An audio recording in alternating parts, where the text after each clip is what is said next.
El domingo pasado, ¿verdad? Les avisé que es verdad nuestra costumbre todo el mes de diciembre podernos enfocar en el tema de la Navidad. Por eso desde este primer domingo, pues el tema es acerca de la Navidad. Porque, hermanos, hay una lucha constante con el mundo secular, que trata casi siempre, ¿verdad? Lo vemos de opacar el verdadero mensaje del cristianismo en los días festivos nuestros. ¿Se acuerdan que en octubre 31 les expliqué y les prediqué acerca de cómo históricamente aquí en los Estados Unidos, en vez de celebrarse Halloween, que ahorita ya en la mente de todos, 31 de octubre es Halloween, en la mente de todos en el pasado aquí en Estados Unidos era el Día de la Reforma, cuando se liberó el cristianismo, se liberó el evangelio para que pudiera ser predicado tal y como está en la Biblia, y las escrituras pudieran ser traducidas en todos los idiomas, que las personas lo pudieran entender y pudieran tener una Biblia y no nomás una religión, una iglesia fuera la que determinara qué decir y qué no decir. Entonces, eso, ¿verdad? El mundo poco a poco fue opacándolo con Halloween de tal manera que completamente lo opacó. Y así también con la Navidad, ¿verdad? Poco a poco más y más y más cosas empiezan a agregarle a la Navidad, le empiezan a agregarles de tal manera que empiezan a ahogar el verdadero significado de la Navidad. Por eso he titulado el mensaje acerca de qué es la Navidad. Cuando uno ve los adornos, cuando uno ve o escucha las canciones y todo lo que está ahorita en énfasis en todas partes, dice, ¿de qué es la Navidad? ¿Acerca de qué es la Navidad? ¿De dar regalos? ¿De andar de compras? ¿De qué es la Navidad? ¿De qué? Y ya puede uno ver que Rudolph y que Snowman y que Santa Claus y bueno, tantas cosas que le van agregando, que nosotros mismos debemos de tener cuidado. Cuando adornamos nuestros hogares para Navidad, procuren que sus hogares ilustren el verdadero mensaje de la Navidad. Que no dé mensajes confundidos, ¿verdad? Que hasta los mismos niños se pueden confundir, pues que qué es lo que celebramos, ¿verdad? En la Navidad. Que nuestros arreglos, todo tenga que ver con el verdadero mensaje bíblico de la Navidad. Nosotros tenemos que siempre estar luchando y peleando por preservar lo que es el verdadero mensaje de la Navidad. Porque no crean que el mundo va a decirles lo que yo estoy diciendo, decir, ¿saben qué? Vamos a tener que remover algunos de los elementos que hemos agregado para la Navidad, porque eso no significa acerca del mayor evento que ha sucedido en la historia de la humanidad, cuando el Dios invisible, el Dios que es espíritu, el creador del cielo y de la tierra y de todo lo que existe, se hizo hombre y habitó entre nosotros, y vimos su gloria como el único en su género, lleno de gracia. ¿Creen ustedes que el mundo va a decirnos eso? ¿Creen ustedes que el mundo va a hacer ese cambio? Va a decir, tenemos que hacer un reajuste en cuanto al mensaje que ahorita ya prevalece en cuanto a lo que es la Navidad. ¿Quieren ustedes que el mundo va a hacer eso? No. Nosotros, el pueblo de Dios, somos los que tenemos siempre que estar proclamando la verdad con todo lo que hacemos, con nuestros adornos navideños, con nuestro testimonio, ¿verdad? Con nuestros labios, explicarles a las personas que tengamos en nuestros hogares, ahí que invitemos para celebrar la Navidad, que se sepa exactamente qué es lo que estamos celebrando, ¿Por qué? Porque, pues, en realidad ahorita se hace una pregunta acerca de qué es la Navidad. Si llegara, Por ejemplo, una persona que no sabe nada de la Navidad, que llegara de otro planeta y lo pone usted ahorita aquí y lo pone a que vea todo lo que es la sociedad y le pregunta a uno acerca de qué es la Navidad. ¿Cree usted que diría exactamente lo que yo les dije ahorita acerca de la encarnación de Dios, la manifestación del Dios invisible en forma humana? ¿Creen ustedes que les diría eso, que pudo entender de acuerdo a lo que ha visto en la sociedad, de acuerdo a lo que ha visto en los anuncios? No, tal vez le diría, pues la Navidad es acerca de gastar dinero en las tiendas. Ese es el mayor énfasis que se ve. El Viernes Negro, compre, bien barato, compre. Y sí, pues la gente está compre. Y por eso, es curioso, ¿verdad? Pero todas las tiendas de segunda ya no les caben cosas. Ya no les caben cosas. Porque han tenido éxito, ¿verdad? En sus énfasis han tenido éxito. De tal manera, ¿verdad? Pues que ya a veces ya ni cabemos en las casas. Decimos, tenemos que sacar cosas o nos van a sacar las cosas de la casa. Entonces, ¿qué es la Navidad? Bueno, vamos a ver que la Navidad, el verdadero significado, que es algo que tenemos que estar compartiendo, ¿verdad? Con nuestros seres queridos y todo. Y más ahorita en la temporada de Navidad, que procuremos estar haciendo devocionales con nuestra familia antes de acostarnos, hablar acerca de la Navidad, leer los pasajes bíblicos donde nos habla acerca de la verdadera historia de la Navidad, porque vemos, ¿verdad? La historia de la Navidad es acerca de un ángel que le anuncia a María sobre el bebé. Y verdad, es algo que tenemos que presentarles a nuestros hijos para que vean lo que verdaderamente fue este evento. ¿Se imaginan ustedes? Esta señorita, jovencita, se cree que tendría entre sus 15, 16 años de edad, virgen, y que se le aparece un ángel y le dice que está embarazada y que va a dar a luz. Y ella, ¿verdad? Pues siendo un evento sobrenatural aquel, pues por supuesto que a nosotros nos pasaría lo mismo, hacer preguntas, pensar de una manera natural y lógica y decir, pero ¿cómo puede ser esto si yo no he estado con ningún hombre? ¿Cómo puede ser que yo esté embarazada? Y el ángel le explica, no, esto es algo sobrenatural, esta es obra de Dios y será hijo de Dios.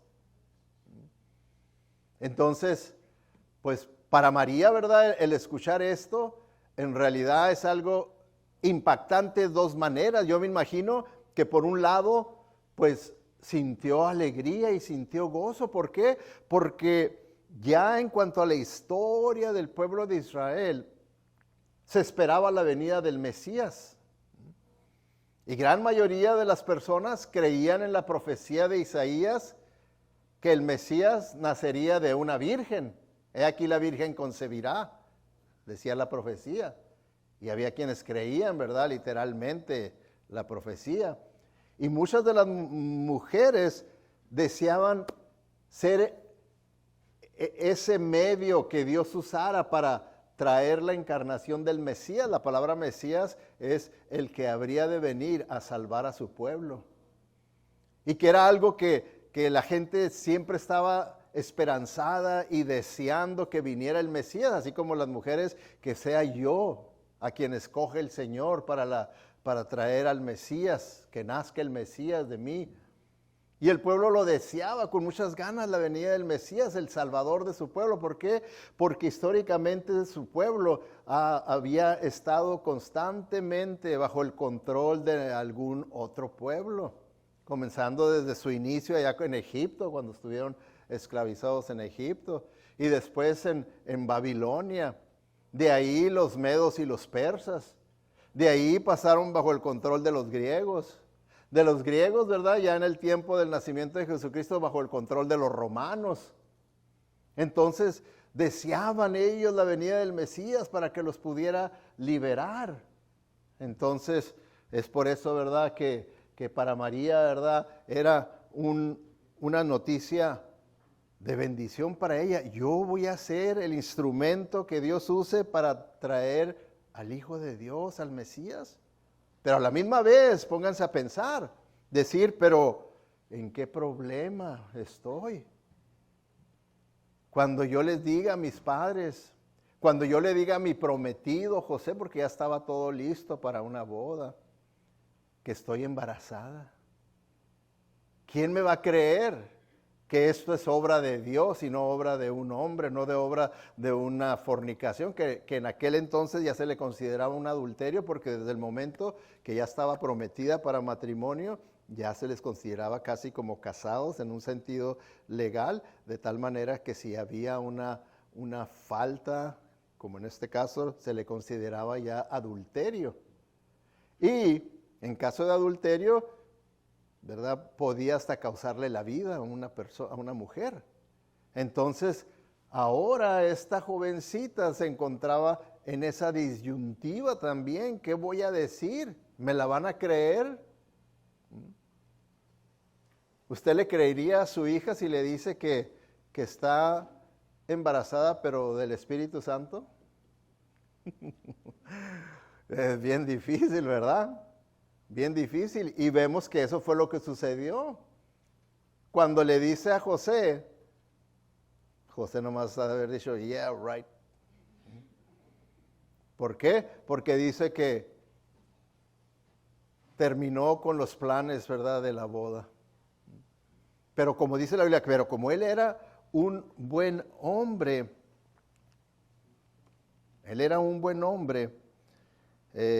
pues vemos, ¿verdad?, que él no quería, él amaba a María y él no quería que María pues fuera a sufrir las consecuencias, y él hacía un escándalo de decir, es adúltera, es adúltera, es adúltera, que podría costarle que la sacaran fuera de la ciudad y la apedrearan a muerte.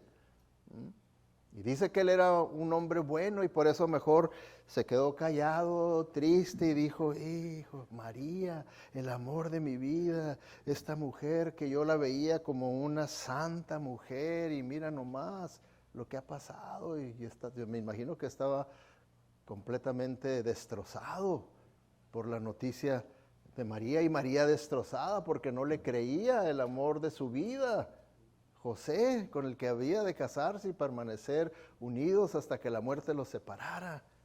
Era algo tremendo. Ese es el verdadero mensaje de la Navidad, lo que pasó en ese tiempo, ¿verdad? Entonces el problema de José con María, pues era el bebé, que ella estaba embarazada. ¿Ok? ¿Y qué pasó? Dice que Dios honró, ¿verdad?, ese espíritu recto, ese espíritu misericordioso de José, y dice que un ángel del Señor se le apareció a José y le dijo lo mismo que le dijo a María, y le explicó que el embarazo de María era embarazo obra de Dios, que ella no se había metido con ningún hombre. Entonces fue como José creyó. José creyó. Y que en realidad, ¿verdad?, vemos cómo en la misericordia de Dios se requería que él también tuviera una experiencia sobrenatural para poder creer lo que María le había dicho. Lo mismo que para María, ella tenía que haber tenido esa experiencia sobrenatural de la aparición de un ángel para creer que su embarazo era obra de Dios. Porque sabemos que Dios tiene el poder nomás como para decir que quede embarazada por obra mía, ¿verdad? Y ella que diría, ¿qué pasó aquí, verdad? Pero no, Dios reveló exactamente lo que estaba pasando y se lo reveló también a José. Y el ángel le dice a José que debía de creer, ¿verdad?, que el bebé que María traía en su vientre era obra de Dios. Era obra de Dios, que no era obra de ningún hombre. Entonces, pues él otra vez vuelve con María, no sé exactamente, le ha de pedir perdón por no haberle creído, se reconciliaron y siguieron los planes de matrimonio, ¿verdad? Se casaron y luego llegó un edicto de que cada quien tenía que irse a registrar a su lugar de origen, y pues ellos eran de Belén de Judea, tuvieron que irse a Belén de Judea cuando María ya estaba en sus últimos días, últimas semanas de su embarazo, y allá, ¿verdad?, en Belén de Judea fue donde dio a luz. Y vemos que porque había tanta gente que se fue a registrar en el censo, vemos que no había lugar en ninguno de los hoteles, moteles, ¿verdad?, los lugares donde pudieran haberse quedado, y tuvo que quedarse ahí, ¿verdad? Y nació en un pesebre. El bebé nació ahí en un pesebre. Entonces, vemos, ¿verdad?, que la historia continúa diciendo que hubo testigos, ¿verdad?, de su nacimiento. Los pastores, un ángel les avisa: ha nacido para ustedes el Salvador, el Mesías. Y lo encontraron, y fueron, y sí, lo encontraron tal y como los ángeles les habían dado dirección a dónde lo iban a encontrar, y ahí le adoraron al bebé, porque sabían que era el cumplimiento de las profecías, el cumplimiento de algo que ellos siempre habían añorado y habían deseado tanto, tanto que se cumpliera, ¿verdad? Entonces vienen los pastores a adorarle. Y luego sabemos, ¿verdad?, que años después, pues los sabios del oriente que venían desde allá, ¿verdad?, desde lo que viene siendo hoy Irán, desde allá vieron la estrella y empezaron a viajar, ¿verdad?, que era un viaje larguísimo para andar viajando, y ellos siguiendo la estrella llegaron ahí con Herodes, el rey Herodes, y le dijeron: vamos en busca del rey de los judíos, porque hemos visto su estrella y vamos a ir a adorarle. Y Herodes luego se puso listo y dijo: ¿un rey de los judíos? Y según él, pues trató de engañar: cuando lo encuentren, díganme dónde está, para también ir yo a adorarle. ¿Ustedes creen que lo quería adorar? No quería competencia de un rey, menos de los judíos. Era para matarlo. Entonces ellos encontraron a Jesús, le adoraron y volvieron, pero un ángel, ¿verdad?, también les dijo: ¿saben qué? Váyanse por otro camino, no lleguen con Herodes, porque él tiene malas intenciones contra el bebé. Así es que Herodes nunca supo dónde nació ese niño, dónde nació. Y dijo: pero yo tengo que eliminarlo, porque eso va a ser una competencia a mi reinado, el que nazca un rey. No puede ser. Entonces ordena la matanza de todos los niños de 2 años y menos que sean ejecutados. Ahora, ¿se imaginan ustedes qué evento tan horrible, qué experiencia tan horrible de que se metan a la fuerza el soldado a su casa, agarre a su bebé y se lo mate y se lo deje ahí desangrado, degollado? ¿Se imaginan ustedes qué experiencia esa? Debe haber sido algo horrible, y así fue, ¿verdad? Siempre el pueblo judío lo recordó, y no que lo celebraba, pero lo lloraba el día de la matanza de los bebés, de los niños, ¿verdad? Porque hasta los niños de 2 años. Entonces, cuando vemos, ¿verdad?, la historia de la Navidad, vemos que la Navidad es acerca de el bebé, ese bebé que nació. Por eso es que nosotros vemos que el énfasis principal del mensaje de la Navidad es el bebé que nació, la encarnación de Dios. ¿Se imaginan ustedes? El Dios todopoderoso, el Dios eterno, el Dios omnipotente, se hizo un bebé. ¡Wow! Es algo que lógicamente es imposible de comprender, pero es algo real e histórico. Por eso es que debemos nosotros de creerlo como un evento histórico, porque hay muchas pruebas, documentos desde aquel entonces que prueban que la historia del Nuevo Testamento es verídica, es histórica, es histórica. Hay muchos eventos históricos que tienen menos documentos que puedan verdaderamente probar que aquel evento fue histórico, pero sí hay suficiente material para no dudar que esto es histórico. Es acerca del bebé, por eso tenemos los dos lados de la moneda. En la Navidad tenemos por este lado el nacimiento del bebé y luego tenemos lo que es la Pascua. Tenemos aquí, ¿verdad? El bebé se hizo hombre, ¿ok? Habitó entre nosotros, vimos su gloria y vimos su gloria en su resurrección. En su resurrección. Su encarnación, la Navidad, su resurrección en la Pascua. Entonces es acerca del bebé, ¿ok? Pero Él vino con propósitos. Él vino con propósitos.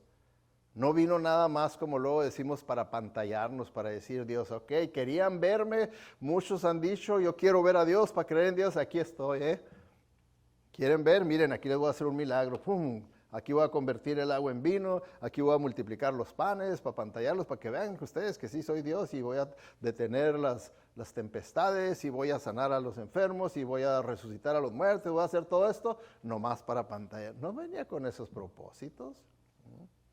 Tenía propósitos trascendentales, mucho más importantes. Y fíjense, por eso les digo que tenemos nosotros siempre que compartir el verdadero mensaje del que la Biblia nos presenta de la encarnación de Dios, del por qué vino, porque hay muchas creencias erróneas, como por ejemplo, pensando yo en mi vida, ¿verdad? En el pasado, como les he dicho, que yo fui criado con una mentalidad atea, de no creer en la existencia de Dios. ¿Se apagó el micrófono? ¿O sí me oyen? Se apagó, ¿verdad? ¿Se apagó el micrófono? ¿No? ¿Ya despertó? Ok.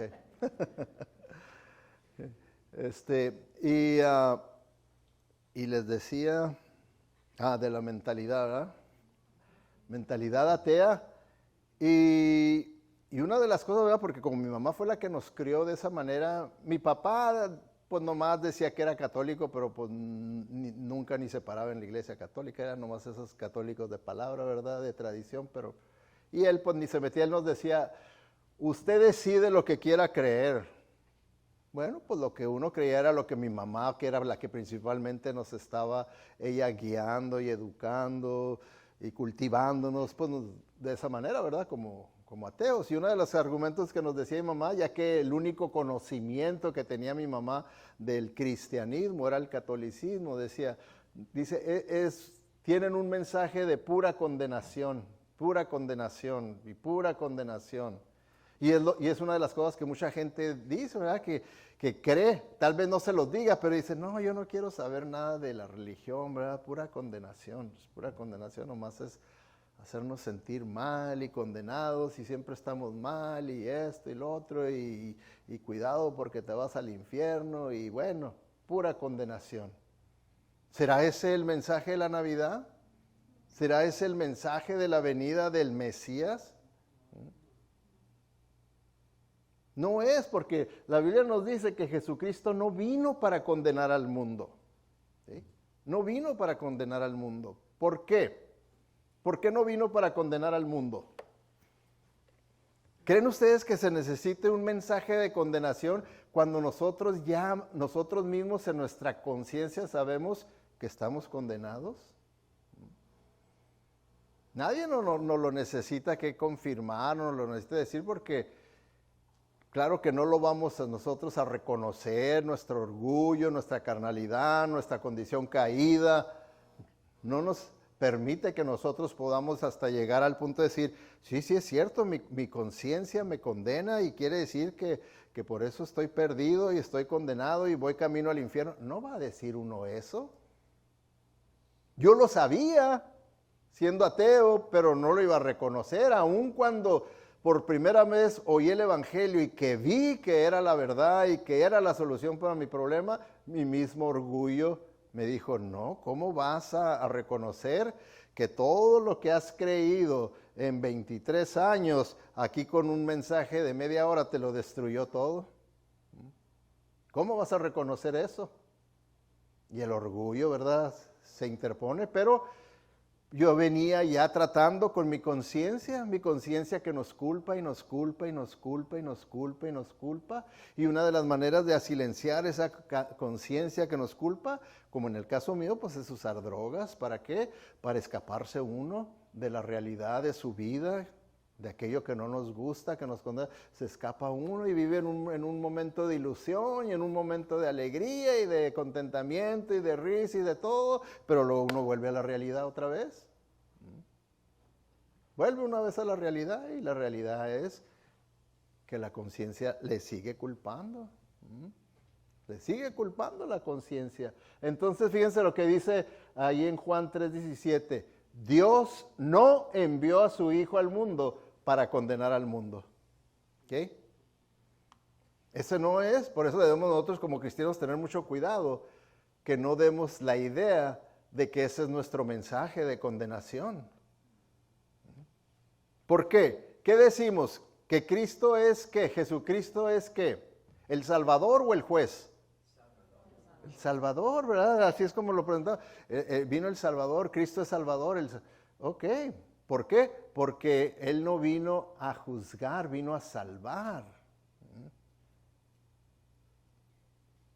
No vino a condenarnos porque ya estamos condenados. Ya estamos condenados. Ya, si Dios no hubiera hecho nada por intervenir en la vida de los hombres desde un principio, todos terminaríamos en el infierno.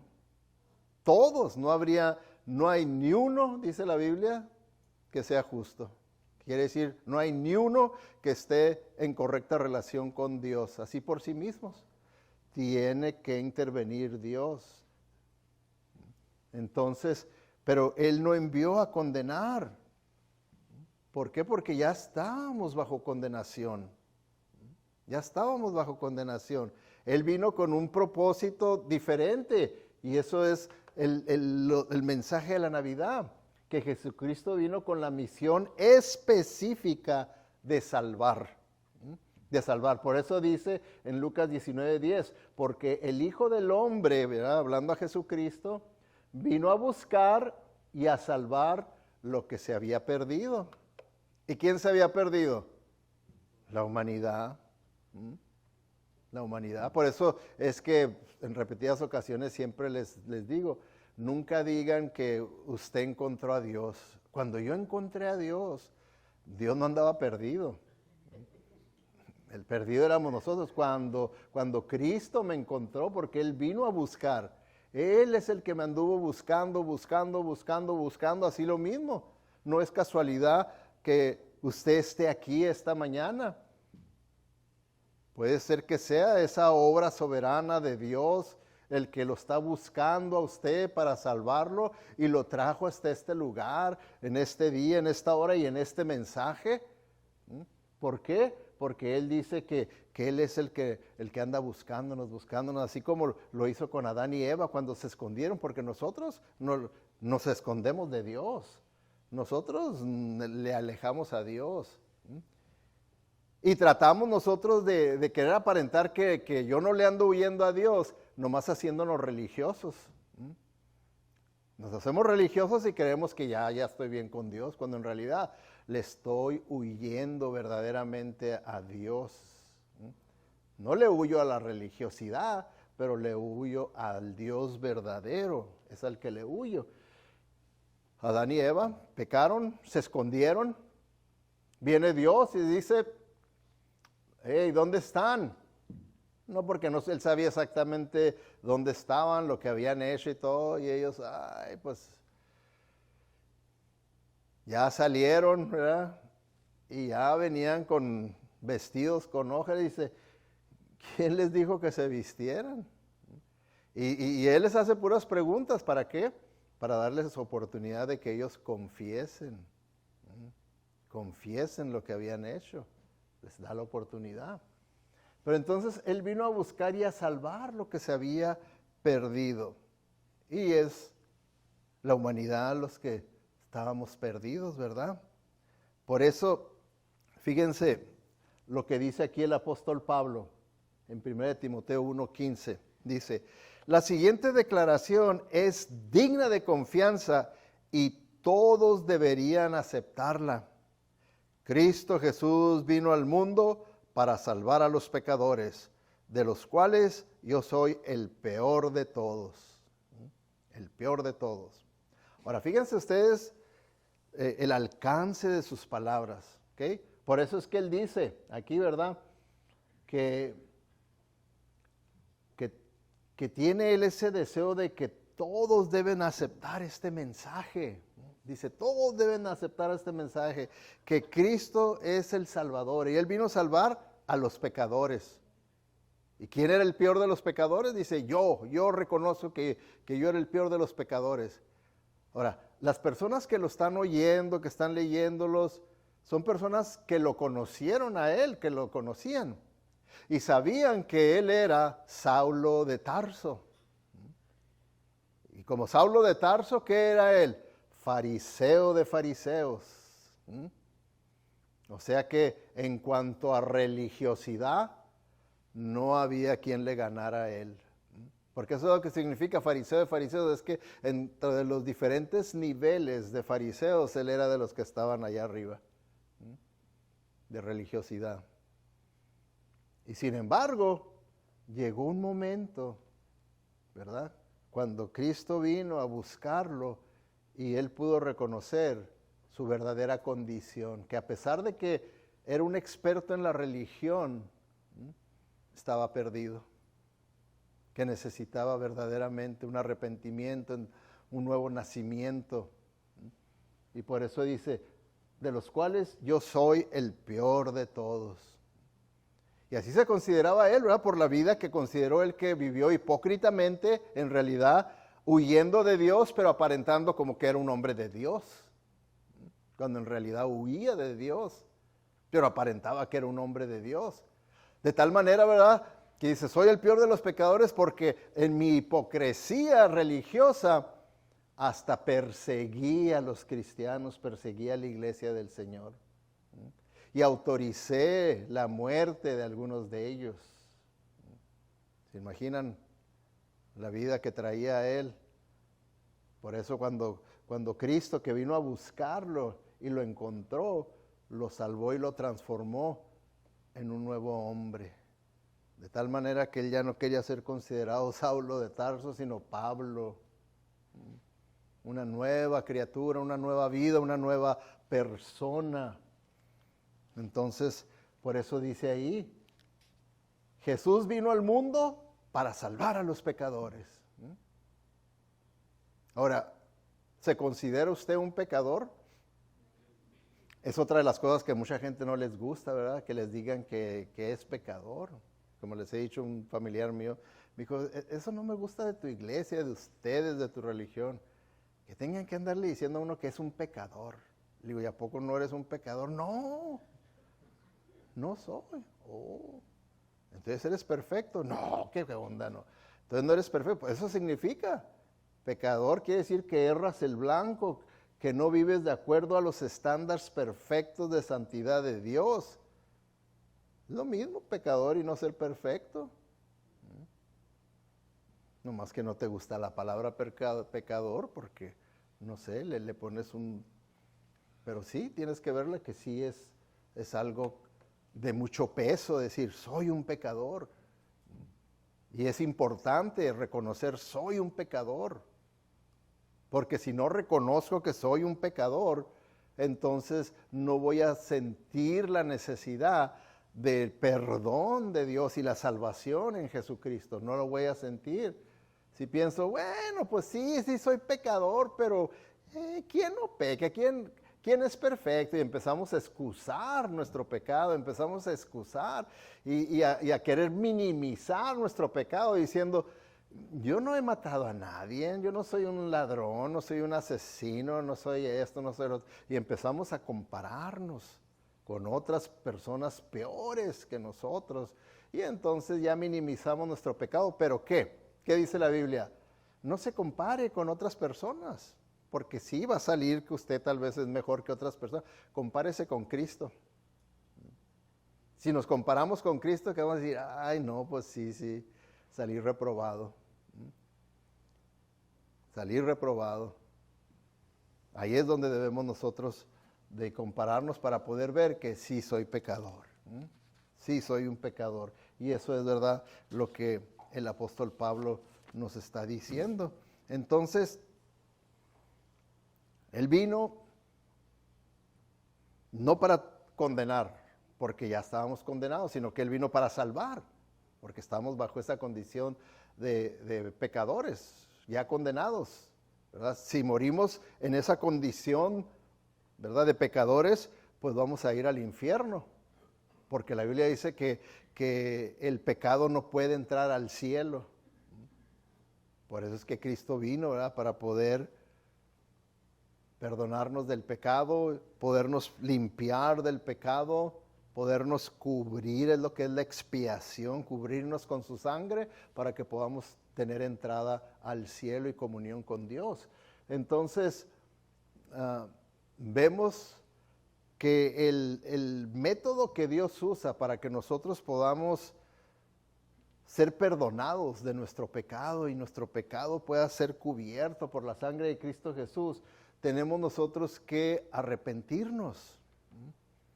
Por eso la Biblia dice que Jesucristo vino a llamar a los pecadores al arrepentimiento.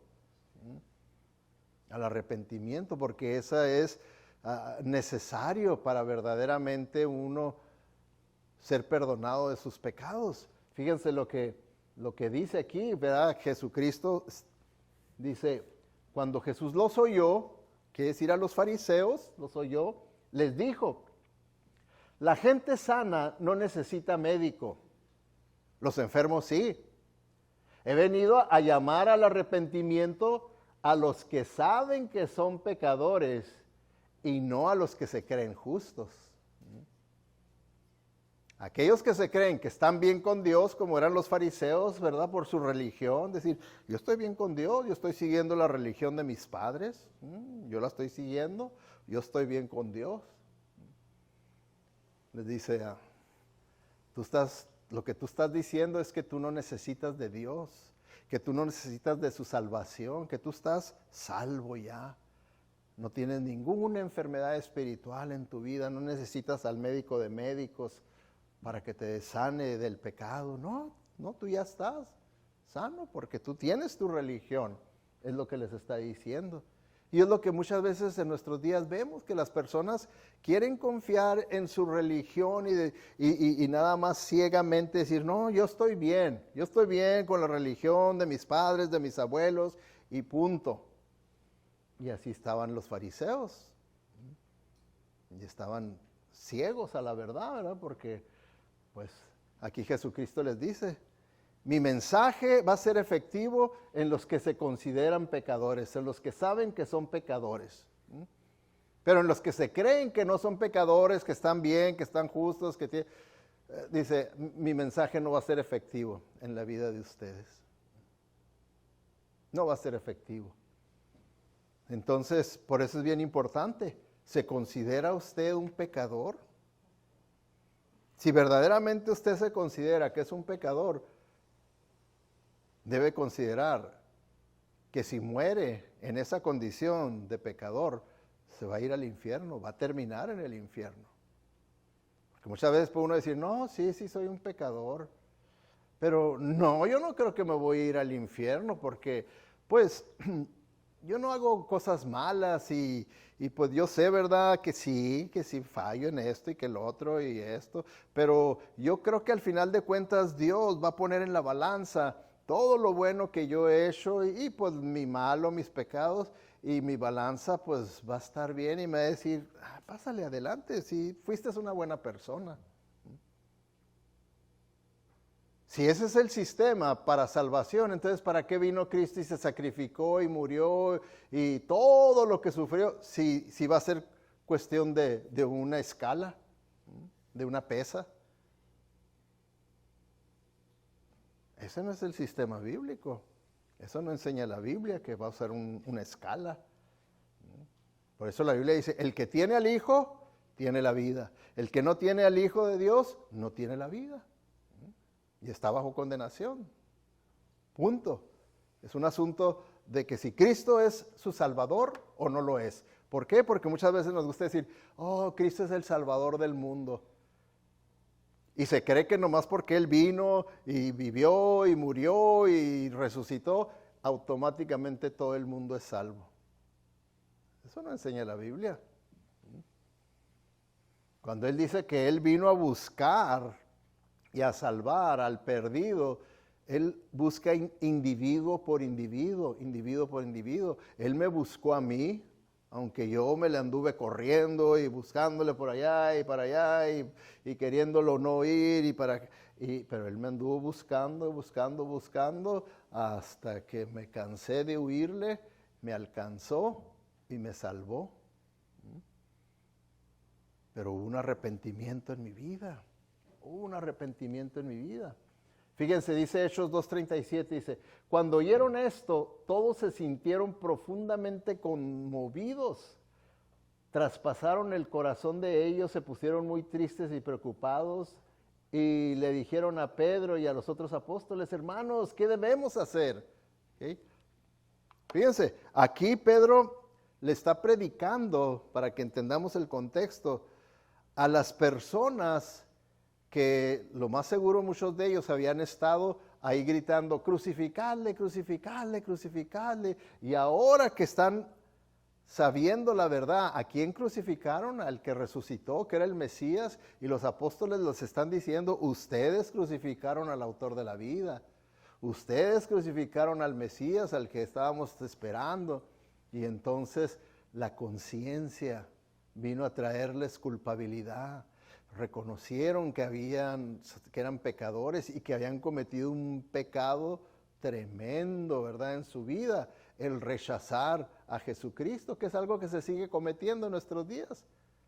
Tal vez dirán ustedes, no, pero no como en ese tiempo. Rechazar a Jesucristo es rechazar a Jesucristo. En ese tiempo o en este tiempo es rechazarlo. Y ellos lo rechazaron. Pero dice ahí que llegó un momento que la convicción del Espíritu Santo, la culpabilidad en sus corazones, ellos dijeron, híjola, ¿qué debemos hacer? Dice ahí, ¿verdad?, que se sintieron profundamente conmovidos. Es cuando ahí en la conciencia el Señor la sacude y se siente la persona muy mal al reconocer verdaderamente su verdadera condición espiritual. En cómo se encuentra, y se sintieron muy conmovidos por eso. Entonces,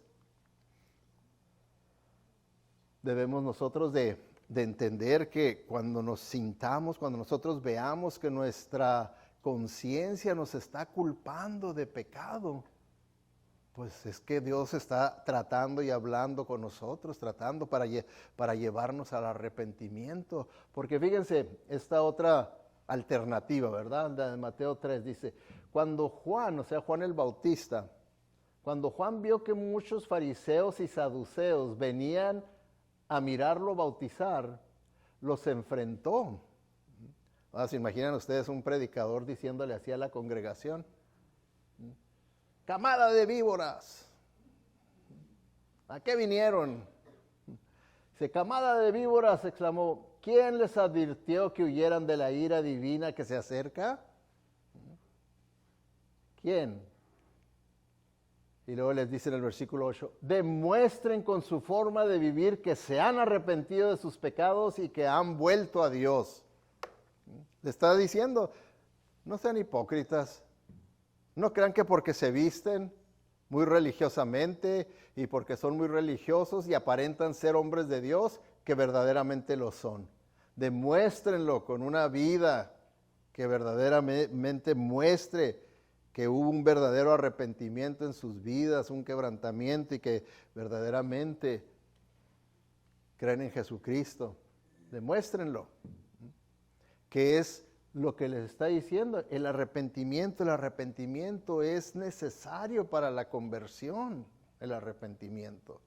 ¿Qué es el arrepentimiento? Bueno, si fijan esta ilustración, nos dice, hacia allá vemos, ¿verdad?, al hombre yendo camino, ¿verdad? Así yo, muchos años de mi vida, fui en camino hacia el pecado, siguiendo las corrientes del mundo, bajo el dominio de Satanás y con destino al infierno. Este era mi rumbo. Pero cuando el Señor fue obrando en mi vida, que fue trayendo ese conflicto en mi conciencia, ese conflicto al punto que se convirtió en un arrepentimiento, de decir, ya no quiero más esta clase de vida, esta dirección de mi vida.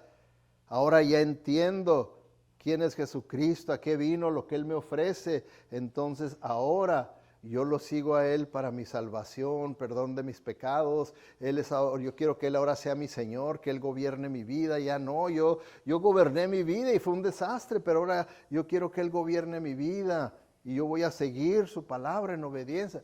Ese es el arrepentimiento y era lo que Juan el Bautista les decía a los religiosos. Hey, demuestren frutos dignos de arrepentimiento. Demuestren con una vida transformada, cambiada, que verdaderamente ustedes han nacido de nuevo. ¿Qué es lo que pasa hoy en día también en el cristianismo? Mucha gente, ¿verdad?, dice ser cristiano, pero ¿dónde están los frutos? ¿Dónde están los frutos dignos de arrepentimiento? ¿Dónde están? Entonces es por eso que nosotros tenemos que siempre presentar el verdadero mensaje de la Navidad. El que sí vino Jesucristo, pero no vino a condenar al mundo, vino a salvar al mundo, a llamar al arrepentimiento a los pecadores. Esa es la razón y el propósito principal por el que Él vino. Fíjense, este es el versículo 8. Versículo 9, continúa diciéndonos. Sigue aquí Juan el Bautista predicando. Dice, no se digan, les está diciendo a los fariseos y a los saduceos, no se digan simplemente el uno al otro, estamos a salvo porque somos descendientes de Abraham. Dice, eso no significa nada porque les digo que Dios puede crear hijos de Abraham de estas piedras. Está diciendo, el confiar en su religión, en su trasfondo religioso, decir, no, nosotros venimos de un trasfondo religioso bueno y por lo tanto, nosotros estamos bien. Dijo, no están bien, no están bien. Por eso es que Jesucristo mismo a otro fariseo, ¿verdad? Nicodemo le dijo, Nicodemo, te es necesario nacer otra vez. Deja de confiar en toda tu religiosidad porque estás perdido. Necesitas nacer de nuevo. ¿Ok? Entonces vemos esto, ¿verdad? Que es bien importante, lo que es el verdadero mensaje de la Navidad. El propósito por el cual Dios se hizo hombre y habitó entre nosotros. No para condenar al mundo, ¿no?, sino para salvar a los pecadores que verdaderamente se consideran pecadores y que se arrepienten. Entonces, Él los salva. Él los salva. Y también tenemos que entender que Cristo vino a rescatarnos. Con esto también, en la Biblia, cuando habla de rescatarnos, se aplica no nomás como para la salvación, se aplica para vivir en santidad. ¿Por qué? Porque aun cuando hayamos nacido de nuevo, tenemos todavía un conflicto con el pecado, ¿verdad? ¿Quién no batalla con el pecado todos los días? Yo soy el primero en confesarlo, sí, todos los días batallo con el pecado. Es una guerra, pecado. La única tiempo en que vamos a terminar con esta batalla con el pecado es cuando seamos glorificados, cuando estemos en su presencia. Dice que allá ya no va a haber más pecado. Pero aquí, y viendo, ¿verdad?, cómo el mundo, la sociedad está empeorando, ¿verdad que no está mejorando? No está mejorando. Al contrario, está empeorando, empeorando. Un ejemplo de eso puede ser como vemos la escuela pública. Hubo un tiempo en la historia de los Estados Unidos que la escuela era cristiana. Lo que ahora nosotros consideramos una escuela privada cristiana, así era en aquel entonces la escuela. Se abría con la Biblia, se estudiaba la Biblia, se tenía en los murales los 10 mandamientos, todo era para honrar a Cristo.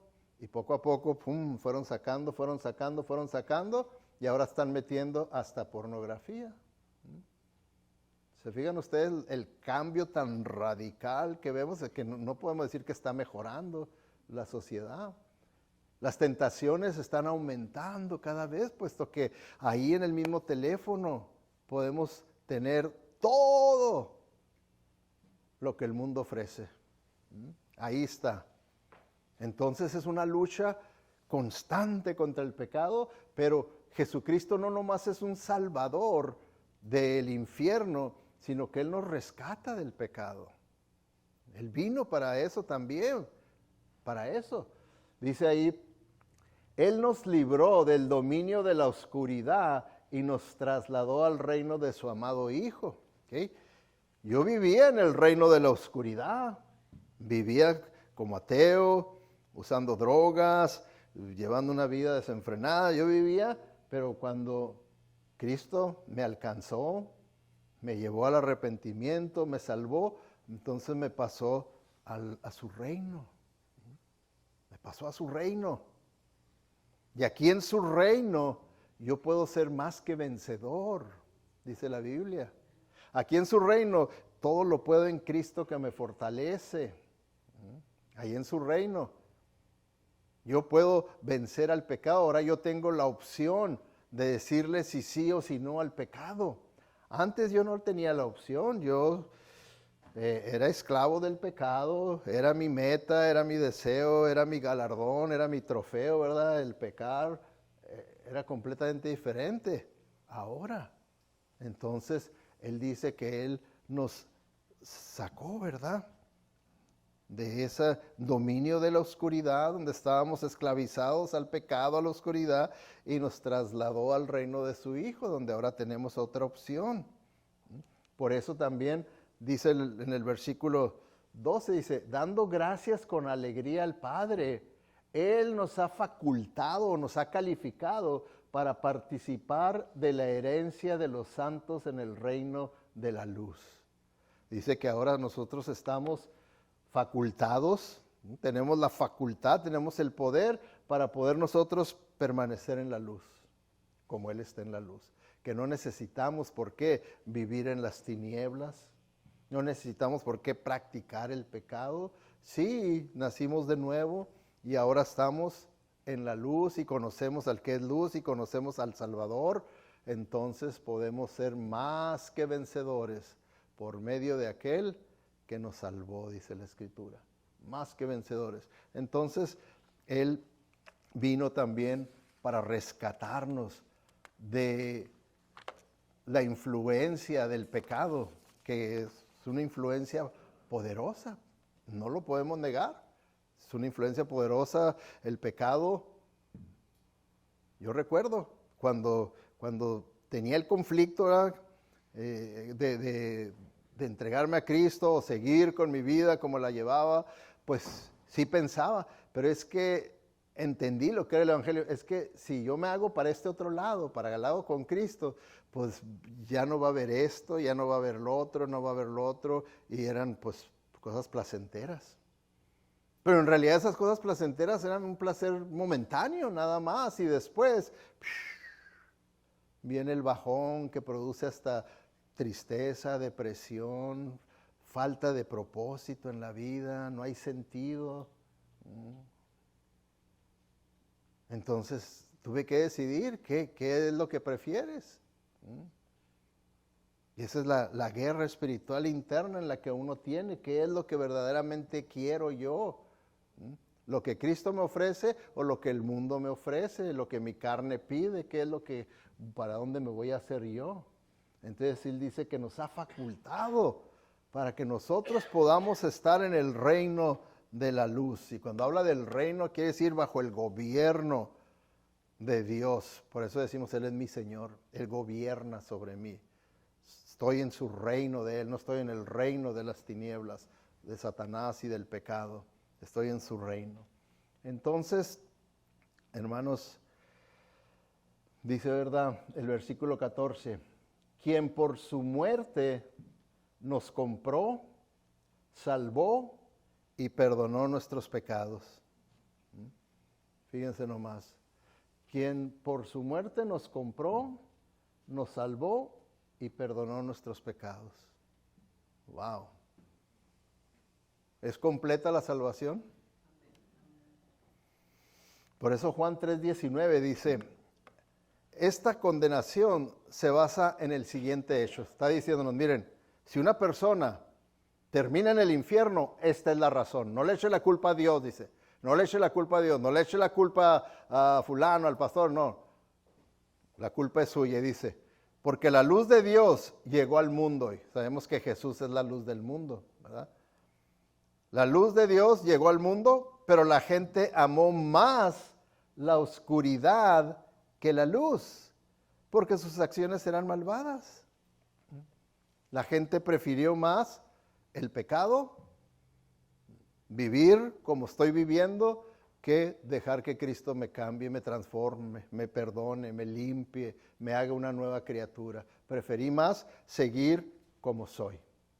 Mi orgullo no me dejó arrepentirme, mi orgullo dijo, tú estás bien, ¿a poco ahorita vas a decirles a todos que estabas mal? No, no hagas eso, te vas a ver mal, te vas a ver mal. A Pablo no le importó, a Pablo no le importó cómo se viera, él dijo la verdad, yo soy el peor de los pecadores, porque Cristo lo había salvado. Entonces, hermanos, para terminar, acerca de qué es la Navidad. Vamos a resumirlo en una declaración. ¿Okay? La Navidad es acerca del bebé que cambió el mundo al cambiar individuos. Eso es lo que es la Navidad. Acerca del bebé que cambió el mundo al cambiar individuos. Porque si ustedes se fijan, la historia fue partida en dos. Antes de Cristo y después de Cristo. ¿Puede usted decir eso en cuanto a su vida? Decir, antes de Cristo yo vivía así y ahora después de Cristo vivo de otra manera. Soy una nueva criatura. ¿Puede usted decir que también ese bebé lo cambió de esa manera, lo transformó? Si no, hoy el Señor le está dando la oportunidad a que se entregue a Jesucristo. Como les dije, no es casualidad que usted esté aquí, que esté escuchando este mensaje. Es la providencia de Dios, la gracia de Dios, el amor de Dios que lo quiere salvar. Porque a eso vino Él, a buscarlo para salvarlo. Vamos a inclinar nuestro rostro, cerrar nuestros ojos para ir a Dios en oración. Y si usted sabe que este mensaje fue para usted, que usted necesita entregarle su vida a Jesucristo porque Él es el único que le puede salvar, ninguna religión le puede salvar, ni esta ni cualquier otra. Solamente Jesucristo es el único que puede perdonarnos, limpiarnos y salvarnos y hacernos una nueva persona. Por eso necesita ir a Él y dígale ahí en oración, dígale, Dios, reconozco que soy un pecador, reconozco que si muero en esta condición, yo me voy al infierno, pero te doy gracias por haberme traído en esta hora para escuchar este mensaje que tanto necesitaba. Y ahora yo reconozco que necesito a Jesucristo para que Él sea mi Salvador personal. Abro las puertas de mi corazón y te pido que me llenes con tu presencia, que tu sangre, esa sangre que derramó Jesucristo en la cruz, me limpie de todo pecado, me hagas una nueva persona, una persona que ahora te siga a ti en obediencia, una persona que nazca de nuevo y que comience una vida nueva, que no tenga ningún temor, sino al contrario sea mi deseo, que todo el mundo sepa que me has perdonado y que tú me has salvado y que ahora soy tu hijo. Te recibo por fe como mi único y suficiente Salvador en mi vida. Así mientras permanecen orando, si hay alguien que acaba de hacer esta oración, le voy a pedir que de una manera de que lo reafirme, ¿verdad? Es una forma de reafirmarlo en su corazón, en su vida, que le acaba de entregar su vida a Jesucristo, que Dios ha hecho esa obra soberana de salvación en su vida. Levante la mano y diga, sí, yo acabo de entregarle mi vida a Jesucristo, yo acabo de arrepentirme y de pedirle al Señor que me perdone y me salve. ¿Habrá alguien que esté aquí levantando la mano? Es una manera en la que usted verdaderamente lo confirma ahí en su conciencia, en su corazón, que verdaderamente es real, que lo hizo realmente. ¿Habrá alguien levantando su mano? ¿No?